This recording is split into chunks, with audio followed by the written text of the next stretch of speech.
इस वीडियो में हम लोग देखने वाले हैं क्लास 10th साइंस का मॉडल सेट। मॉडल सेट से बहुत सा क्वेश्चन लड़ता है, इसलिए इस वीडियो को आखिर तक जरूर देखना। पहला क्वेश्चन है, अवतल दर्पण की फोकस दूरी उसकी वक्रता त्रिज्या की होती है, दुगनी होती है, आधी होती है, चौथाई होती है या फिर बराबर होती है।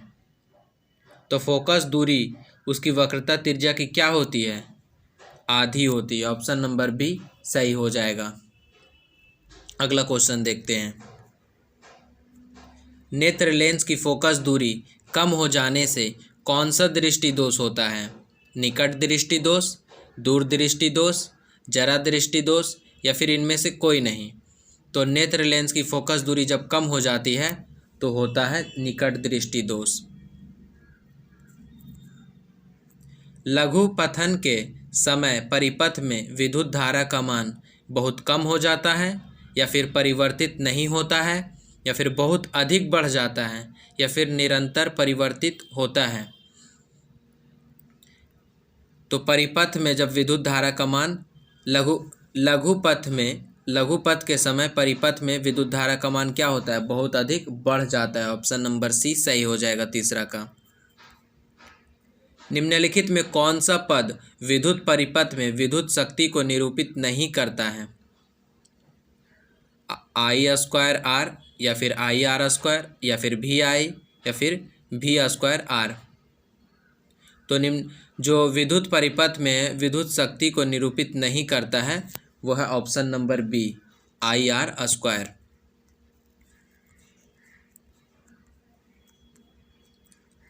अभिनेत्र लेंस फोकस दूरी में परिवर्तन किया जाता है पुतली द्वारा, दृष्टिपटल द्वारा या फिर पक्षाम्बी मांसपेशियों द्वारा या फिर परितारिका द्वारा। तो अभिनेत्र लेंस में फोकस दूरी परिवर्तित किया जाता है वो है ऑप्शन नंबर सी, पक्षाम्बी मांसपेशियों के द्वारा। विद्युत मोटर परिवर्तित करता है, तो विद्युत मोटर जो है वो परिवर्तित करता है विद्युत ऊर्जा को यांत्रिक ऊर्जा में। विद्युत बल्ब के फिलामेंट में किस तत्व का उपयोग होता है? तो विद्युत बल्ब में जो फिलामेंट होता है वो टंगस्टन का होता है। ऑप्शन नंबर ए सही हो जाएगा। एक साधारण प्रिज्म कितने सतहों से घिरा होता है? तो एक साधारण प्रिज्म जो होता है वो 5 सतहों से घिरा होता है। प्रतिबिंब का आकार हमेशा वस्तु के बराबर होता है तो दर्पण होगा। जिसमें प्रतिबिंब का आकार वस्तु के बराबर होता है तो वो जो दर्पण होता है वो समतल दर्पण हो जाएगा।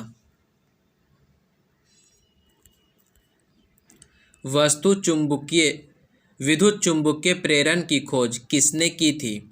मैक्सवेल ने या फिर फैराडे ने या फिर एम्पियर ने या फिर फ्लेमिंग ने। तो विद्युत चुंबकीय प्रेरण की जो खोज किया था वो किया था फैराडे ने। ऑप्शन नंबर बी सही हो जाएगा। आकाश का रंग नीला क्यों प्रतीत होता है? प्रकाश के अपवर्तन के कारण या फिर प्रकाश के प्रकीर्णन के कारण या फिर प्रकाश के परावर्तन के कारण या फिर इनमें से कोई नहीं। तो आकाश का जो नीला रंग जो प्रतीत होता है वो प्रकाश के प्रकीर्णन के कारण होता है। ऑप्शन नंबर बी सही हो जाएगा। सामान्य नेत्र अधिकतम कितनी दूरी तक की वस्तुओं को स्पष्ट देख सकता है? 25 मीटर, 2.5 सेंटीमीटर या फिर 25 सेंटीमीटर या फिर अनंत। तो जो सामान्य नेत्र होता है वो अधिकतम दूरी अनंत देख सकता है। ऑप्शन नंबर डी सही हो जाएगा। लेंस की क्षमता का एसआई मात्रक है सीएम या फिर सीएम पर सीएम या फिर पर मीटर या फिर मीटर। तो लेंस की क्षमता का जो मात्रक है वो ऑप्शन नंबर सी हो जाएगा, पर मीटर। अभिक्रिया CuO plus H2 Cu plus H2O में किसका उपचयन होता है? तो उपचयन किसका होता है? ऑप्शन नंबर ए है CuO का, ऑप्शन नंबर बी है H2 का, ऑप्शन नंबर सी है Cu का और ऑप्शन नंबर डी है H2O का। तो इसका सही आंसर हो जाएगा ऑप्शन नंबर बी, H2 का उपचयन होता है। सोडियम की संयोजकता क्या है? 1 है, 2 है, 8 है या फिर 11 है? सोडियम की संयोजकता 1 है। ठीक, अगर जो परमाणु संख्या पूछेगा तो सोडियम का परमाणु संख्या 11 है। ठीक है। एल्केन का सामान्य सूत्र है, तो एल्केन आ गया यानी +2 होगा, तो CnH2n+2, यहाँ पे ऑप्शन नंबर सी हो जाएगा सही। उदासीन विलयन का pH मान क्या होगा?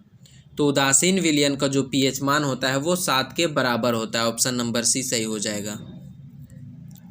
आवर्त सारणी में कितने वर्ग हैं? 7 है, 9 है, 8 है या फिर 18 है? तो आवर्त सारणी में जो वर्ग है वो 18 है और आवर्त कितने हैं? 7 हैं। आवर्त पूछेगा तो 7 है और वर्ग पूछ रहा है तो 18 हो जाएगा। कौन सा आधातु विद्युत का सुचालक होता है? तो ग्रेफाइट जो है वो आधातु होते हुए भी विद्युत का चालक होता है, तो ऑप्शन नंबर बी सही हो जाएगा। कार्बन क्या है? तो कार्बन एक अधातु है, सबको पता है कार्बन एक अधातु है, ऑप्शन नंबर बी सही हो जाएगा। निम्न में कौन दुर्बल अम्ल है?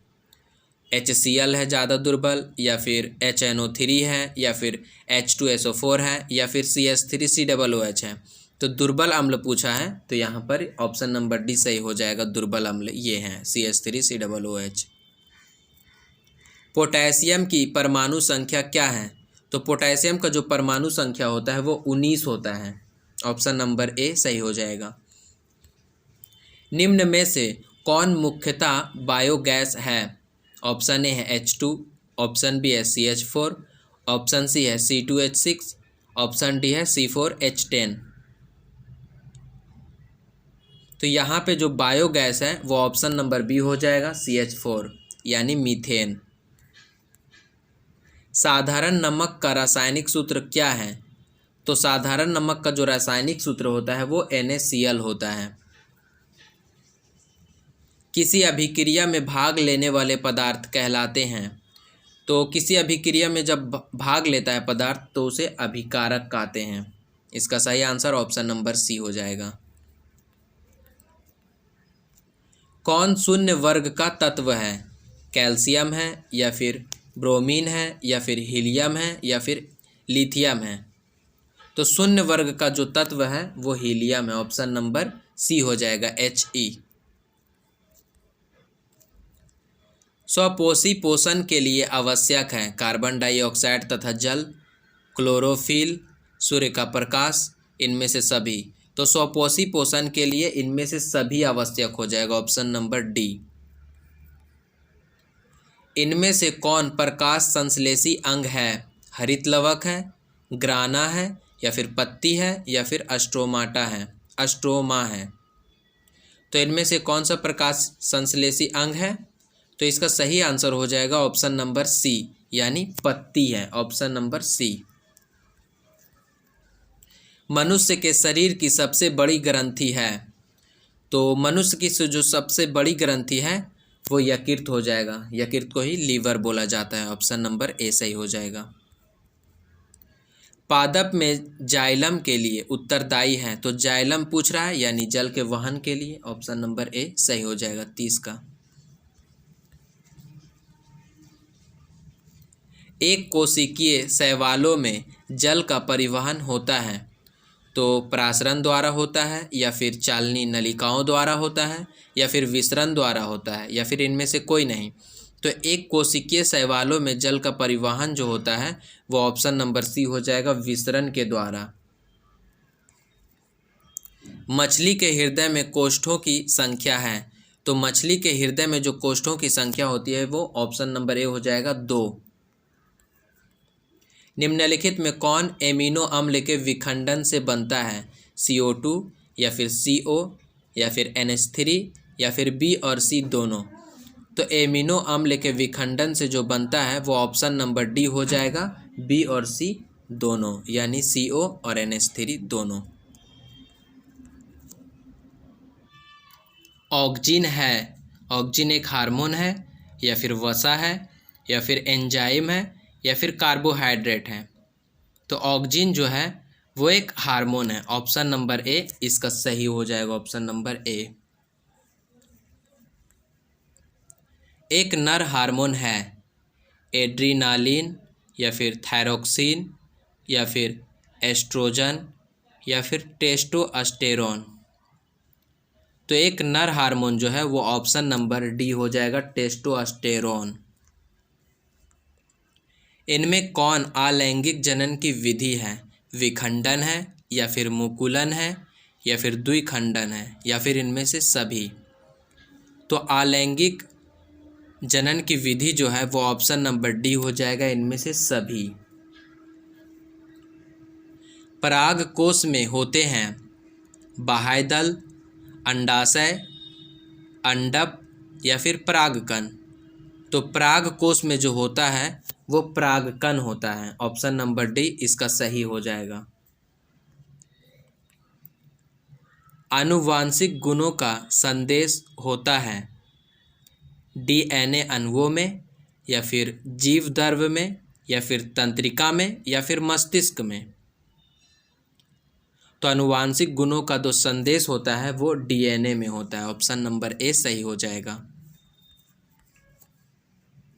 किस वैज्ञानिक को आनुवांशिकी का पिता कहा जाता है?